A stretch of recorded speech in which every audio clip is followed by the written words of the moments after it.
پاکستان میں معدومیت کے خطرے سے دوچار نایاب پرندے تلور کے شکار کی روایت نے سن 1980 کی دہائی میں جنرل ضیاء الحق کے دور حکومت میں فروغ پایا، جب پاکستان کے فوجی حکمران نے سعودی شیخوں کی خوشنودی حاصل کرنے کے لیے بلوچستان میں شکار کے خلاف مقامی افراد کی جانب سے کی جانے والی مزاحمت کو سختی کے ساتھ کچل دیا۔ ضیاء جنتا کے اس سخت ایکشن کے بعد گزرنے والی 4 دہائیوں کے دوران بلوچستان میں شیخوں کی جانب سے تلور کے مسلسل شکار سے اب اس پرندے کی تعداد چند ہزار تک محدود رہ گئی ہے، لیکن تلور کا شکار بدستور جاری ہے۔ بتانے والے کہتے ہیں کہ پاکستان میں عرب شیخوں کے ہاتھوں تلور کے شکار کی باقاعدہ شروعات سن 1970 کی دہائی کے اواخر اور سن 1980 کی دہائی کے آغاز میں ہوئی، جب جنرل ضیاء حکمران تھا۔ یہی وہ وقت تھا جب باقاعدہ طور پر تلور کے شکار کے لیے خلیجی ممالک سے عرب شیخ اور حکمران خاندانوں نے پاکستان آنا شروع کر دیا۔ ان دوروں کو نجی دوروں کا نام دیا گیا، جسے ضیاء نے اپنے ذاتی تعلقات استوار کرنے کے لیے بھی استعمال کیا۔ 80 کی دہائی میں خلیجی ممالک میں تیل کی پیداوار کے نتیجے میں بے پناہ دولت آئی تھی۔ پھر دیکھتے ہی دیکھتے سعودی عرب اور متحدہ عرب امارات سے شیخ نجی دوروں کے لیے زیادہ سے زیادہ پاکستان آنے لگے۔ دوسری طرف علاقے کے لوگوں نے عرب شیخوں کی بلوچستان آمد اور وسیع پیمانے پر تلور کے شکار کے خلاف آواز بلند کرنا شروع کر دی۔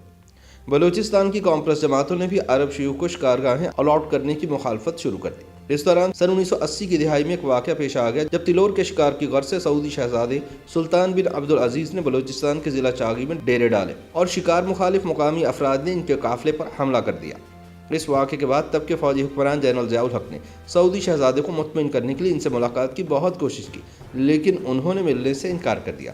تاہم اس کے باوجود جنرل ضیاء زبردستی شہزادے کے پاس ملاقات کے لیے پہنچ گئے۔ اس زبردستی کی ملاقات کا تذکرہ بلوچستان کے سابق چیف سیکرٹری میر احمد بخش لہڑی نے اپنی کتاب آن دی مڈ ٹریک میں کیا ہے۔ یاد رہے کہ ضلع چاغی میں داربندین کا علاقہ اب بھی شکار کے لیے سعودی عرب سے تعلق رکھنے والے عیاش شہزادوں کے تلور کے شکار کے لیے مختص ہے۔ اس دور میں یہ علاقہ سعودی عرب کے تب کے سیکنڈ کراؤن پرنس اور وزیر دفاع شہزادہ سلطان بن عبدالعزیز کو الاٹ کیا گیا تھا۔ سابق چیف سیکرٹری بلوچستان لکھتے ہیں کہ سن 1982-83 کی سردیوں میں جب ہجرت کرنے والے پرندے چاغی پہنچے تو سلطان بن عبدالعزیز بھی داربندین پہنچ گئے۔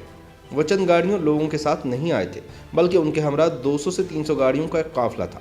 یہ گاڑیاں اور خیمے C-130 طیاروں کے ذریعے سعودی عرب سے پاکستان پہنچائے گئے تھے۔ کتاب کے مصنف کے بقول شکار کے حوالے سے غیر ملکیوں کو شکارگاہیں الاٹ کرنے پر مقامی آبادی کی رائے منقسم تھی۔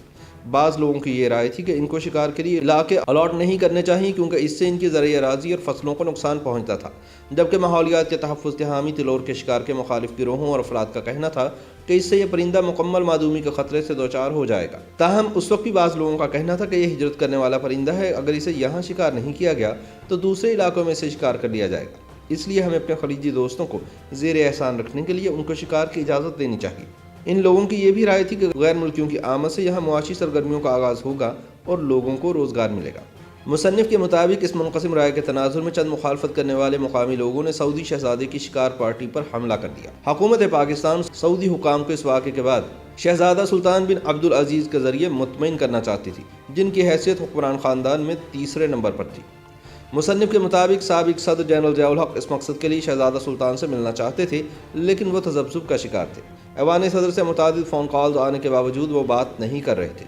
ایک رات دیر سے سابق صدر کے ملٹری سیکرٹری کا انہیں فون آیا اور بتایا کہ وہ ذاتی طور پر شہزادہ سلطان بن عبدالعزیز سے ملیں اور ان سے ضیاء الحق کی ملاقات کے لیے وقت لیں۔ سابق چیف سیکرٹری بلوچستان کے مطابق صدر کے ملٹری سیکرٹری کے کہنے پر جب اگلے روز وہ شام کو شہزادہ سلطان بن عبدالعزیز کے پاس گئے اور ان سے وقت لینے کے لیے کہا تو انہوں نے شائستہ انداز میں ان کی درخواست کو مسترد کر دیا اور کہا کہ وہ تعطیلات پر ہیں اور صدر ضیاء سے ان کی ملاقات بڑے پیمانے پر پبلسٹی کا باعث بنے گی۔ تاہم شہزادے نے کہا کہ ان کے یہاں قیام کے خاتمے کے بعد صدر ان سے کوئٹہ یا کراچی میں ملاقات کر سکتے ہیں۔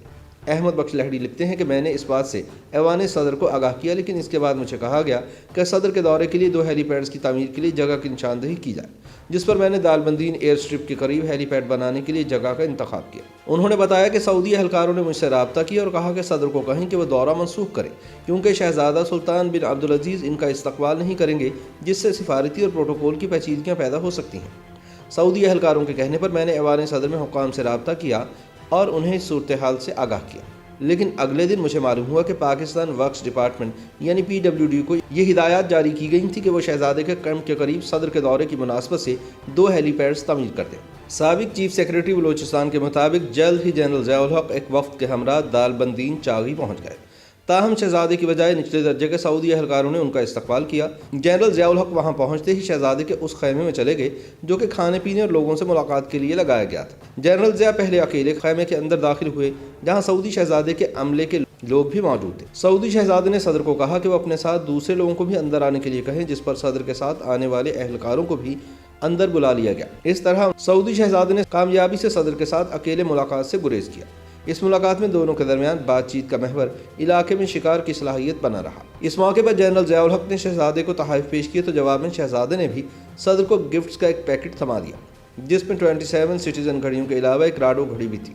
اس قیمتی تحفے کو وصول کرنے کے بعد جنرل ضیاء الحق نے صوبائی انتظامیہ کو ہدایت کر دی کہ آج کے بعد کوئی مقامی شخص غیر ملکی شہزادوں کے شکار میں خلل ڈالے تو اسے نشان عبرت بنا دیا جائے۔ وہ دن اور آج کا دن بلوچستان میں عرب شیوخ کے ہاتھوں لاکھوں تلور شکار ہو چکے ہیں اور اب صورتحال یہ ہے کہ اس نایاب پرندے کی نسل معدومیت کے خطرے سے دوچار ہو چکی ہے۔ YouTube پر گوگلی نیوز دیکھنے کے لیے youtube.com کی سرچ بار میں googly news T V type کریں۔ گوگلی نیوز کے پیج پر سرخ رنگ کے سبسکرپشن والے بٹن پر کلک کرنا نہ بھولیے۔ YouTube پیج پر اپلوڈ ہونے والی ویڈیوز سے باخبر رہنے کے لیے بیل آئیکن پر کلک کیجیے۔ آپ کو ہر نئی ویڈیو کے بارے میں نوٹیفیکیشن موصول ہو جائے گا۔